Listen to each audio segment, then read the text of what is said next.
Часовникът отмерва времето на спомените.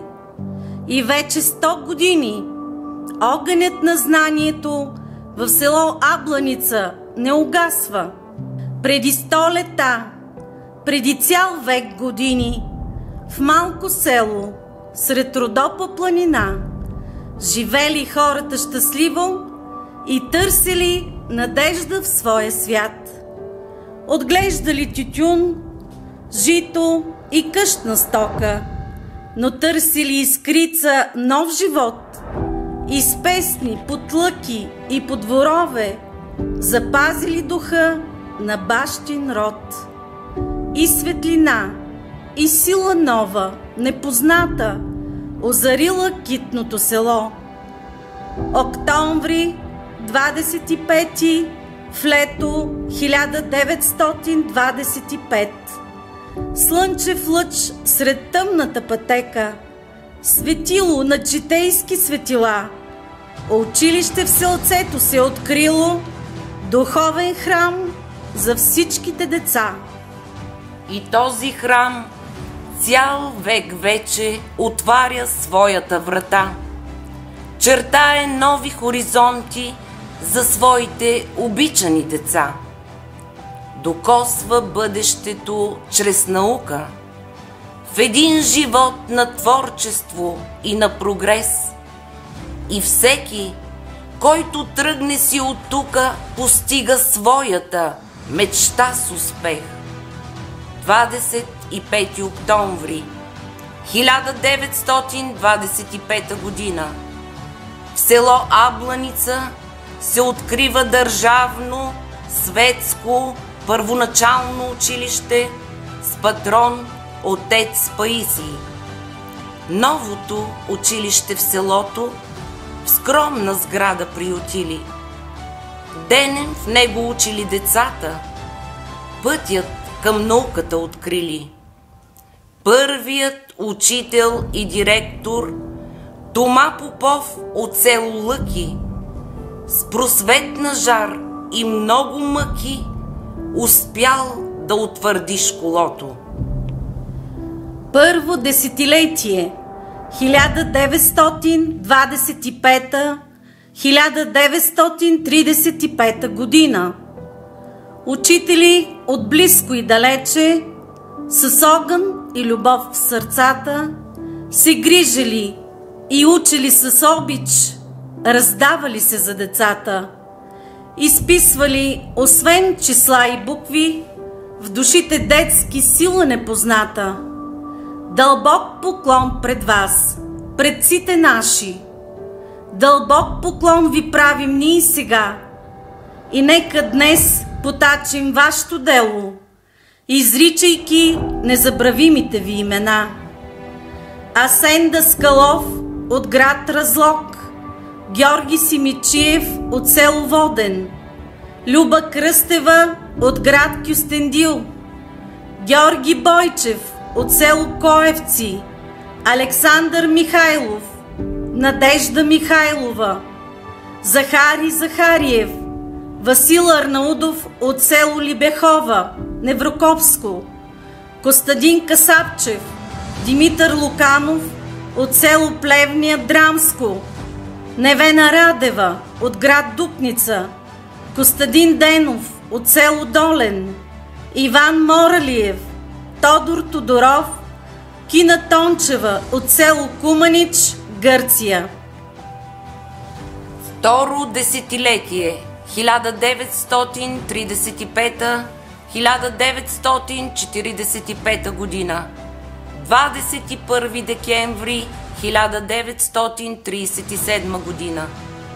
Училището родно, мило, учител от селото приютило и всичко сякаш засияло и нови хоризонти се задали. За просвещение говорил даскал Арнаудов и с много жар раздавал светлина.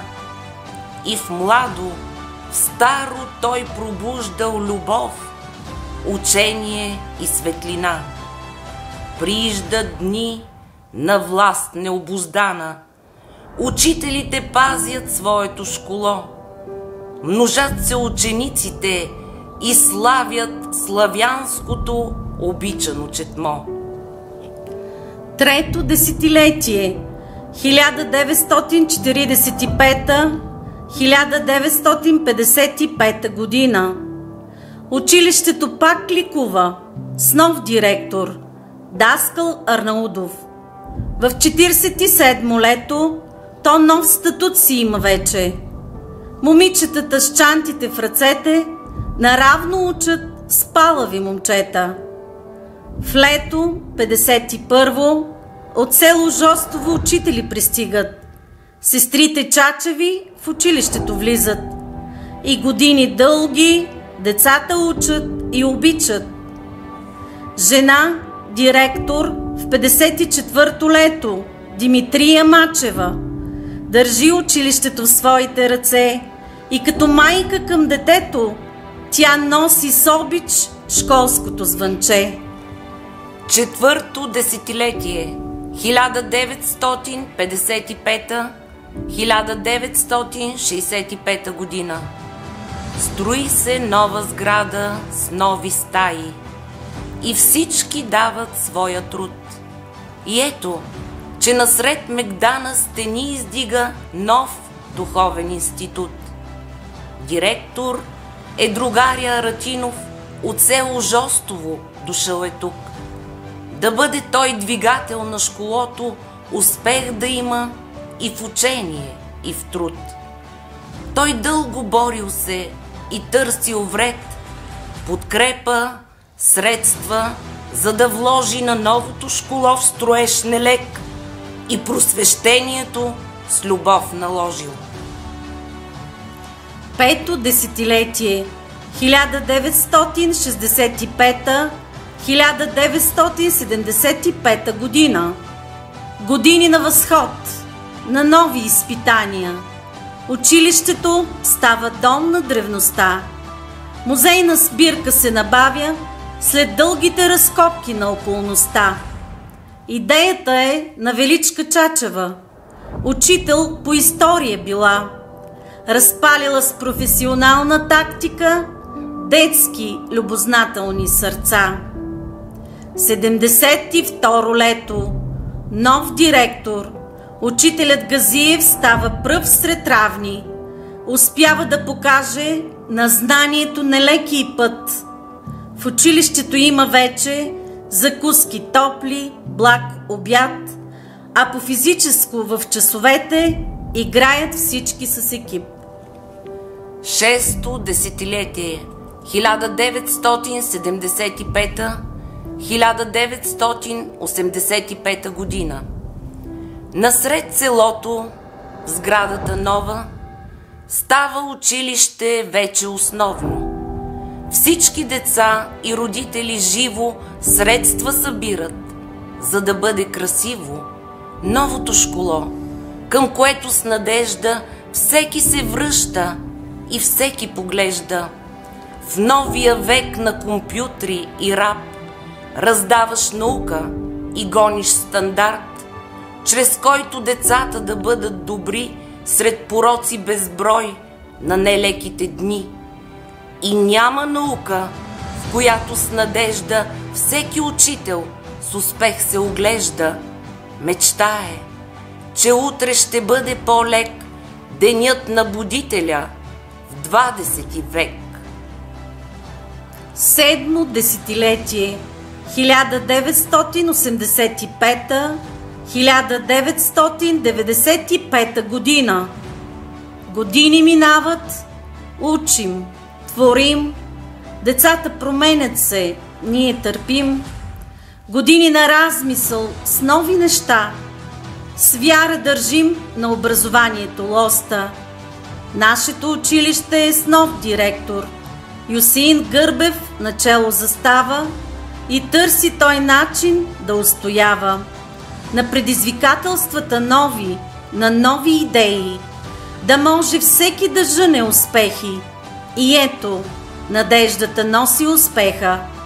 Основното наше училище родно превръща се в средно.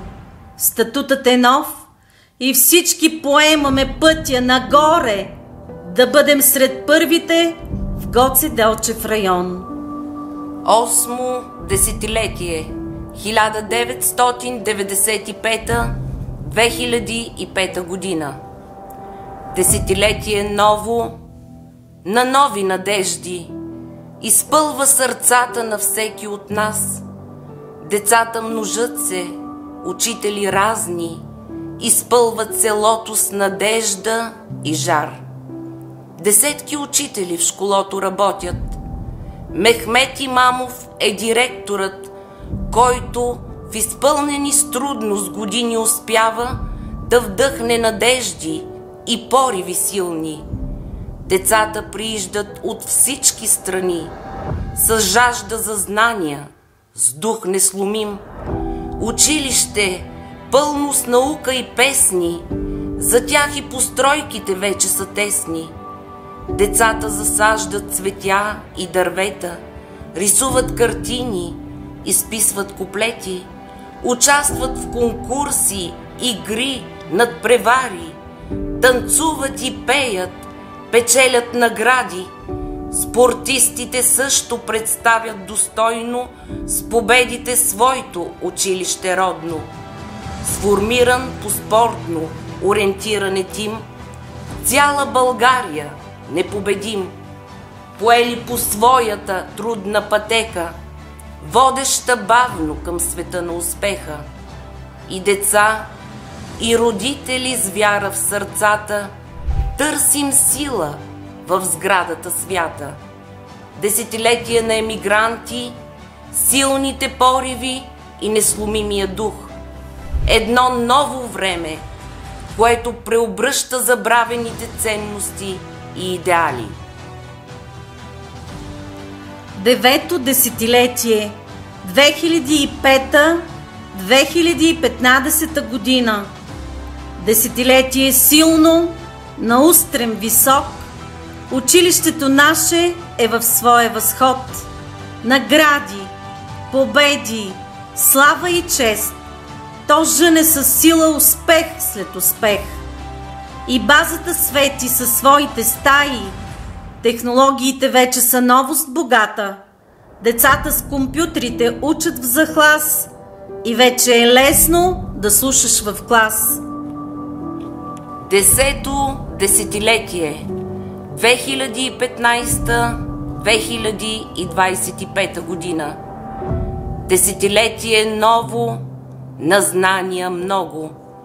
Учители с устрем даряват любов. Иновативните методи стават опора. На знанието те са поредния зов. И горди показваме свои умения в стема, в спорта, в игрите дори.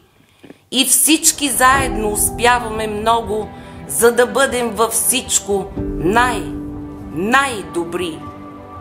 Така се изнизаха 100 години на устрем, възход и победи безброй. Славата наша навсякъде носим я и горди сме будители на своя народ. 100 години история велика, 100 години успех и възход, 100 години и пак ще ни има огънят наш вовеки веков. Дълбок поклон ти правим днес, Светиньо, училище най-свидно на света. 100 години с труд и Паисиева сила възпита хиляди деца. 100 години без междучасие творихме, учихме без спир. Децата, бъдещето на България, разнасят славата ти в целия всемир. Когато с поглед се върнем назад и в миг прекусим този приказен свят на толкова много отминали дни, изпълнени с трудност, копнеж, светлини, в който деца като теб, като мен и силни учители с дух несломен, с крехка надежда и вяра в душите, с любов са чертали път към звездите. Тогава се спираме с пламък в сърцата, пред нашето училище, сградата свята, и пламва в душите ни огън свещен, надежда за утре за теб и за мен. Защото животът волен и голям нарочно някога ни праща там, където можем мъдро да узнаем, че целият живот, че този свят с влюбени, с портрети, с листопад е всъщност наша вечна класна стая. Честита 100 годишнина, честит юбилей на много елета!